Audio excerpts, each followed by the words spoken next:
বাড়িতে কেউ নেই, কী রান্না করবো ভালো লাগছে না, তাই একটু মাংস নিয়ে আসলাম, তার সঙ্গে জিরে মেটে গলা সব একসাথে নিয়ে আসলাম।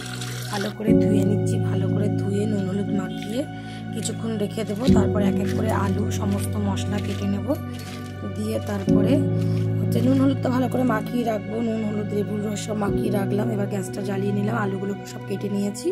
গ্যাস জ্বালিয়ে কড়াই বসিয়ে দিলাম, তেল দিয়ে দেবো, কিছুটা বেশি করে তেল দিয়ে দেবো। তেলটা ভালো করে গরম হবে, তারপরে হচ্ছে যাই হোক তেলটা দিয়ে দিলাম।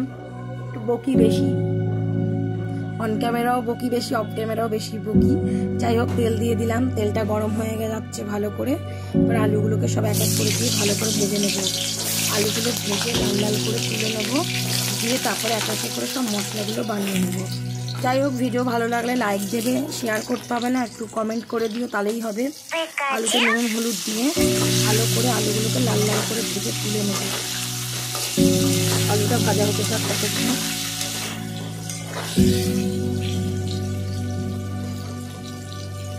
যাই হোক আলু ভাজা হয়ে গেল। এবার সমস্ত মশলা টমেটো, আদা, পেঁয়াজ, রসুন, লঙ্কা ভালো করে এগুলোকে পেস্ট করে নেবো। এদিকে আলুটা ভাজা হয়ে গেছে, আলুটা তুলে নেব। যাই হোক এবার আলুগুলোকে সব এক করে তুলে নিলাম আলুগুলোকে।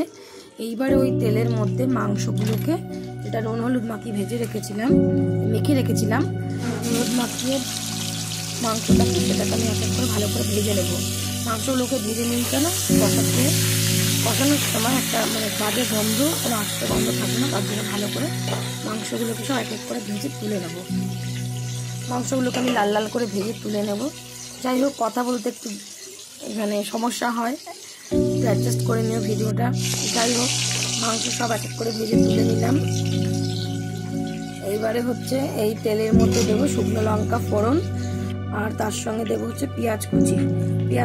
শুকনো লঙ্কাটা ভালো করে ভাজা হয়ে গেলে পেঁয়াজ কুচি দেবো। পেঁয়াজ কুচিগুলো লাল লাল করে ভালো করে ভেজে নেব। তারপরে ওর মধ্যে টমেটো কুচি, আদা রসুন বাটা, জিরে ধনে লঙ্কা গুঁড়ো, সব রকম গুঁড়ো মশলা দিয়ে ভালো করে ওটাকে কষিয়ে নেবো। এবার দেখো এক এক করে সব মশলাগুলো দিয়ে দিচ্ছি। রসুন বাটা, নুন, হলুদ, লঙ্কার গুঁড়ো, জিরের গুঁড়ো, ধনের গুঁড়ো সব দিয়ে ভালো করে কষিয়ে নেব। যতক্ষণ না তেল ছেড়ে আসে ততক্ষণ ভালো করে কষিয়ে নেব। যাই হোক ভালো করে কষিয়ে নিচ্ছি যতক্ষণ না তেল ছেড়ে আসে। যেই তেল ছেড়ে আসে তখন মাংসগুলোকে দিয়ে ভালো করে কষাবো, ঢাকা দিয়ে ছেড়ে এসে এবার মাংসগুলোকে সব দিয়ে দিলাম। দিয়ে মাংসগুলোকে ভালো করে কষিয়ে নেব। কষিয়ে আবার যেই তেল ছেড়ে আসবে তখন হচ্ছে আলুগুলোকে দিয়ে ভালো করে নেড়ে নামিয়ে নেব। একটু ভিডিওটা করতে সমস্যা হয়, একা হাতে ক্যামেরা ধরে ভিডিও করা, তারপরে হচ্ছে নিজের হাতে এডিট করা। যাই হোক একটু সমস্যা হচ্ছে, অ্যাডজাস্ট করে দেখো ভিডিওটা। এটাই ভালো করে মাংসটাকে কষিয়ে নিচ্ছি। দিয়ে যেই তেল ছেড়ে আসবে তখন আলুটাকে দিয়ে ভালো করে কষিয়ে নেব। এই ভিডিও এডিট করার সময় মেসেজগুলো আসে, এত সমস্যা হয় না কি বলবো।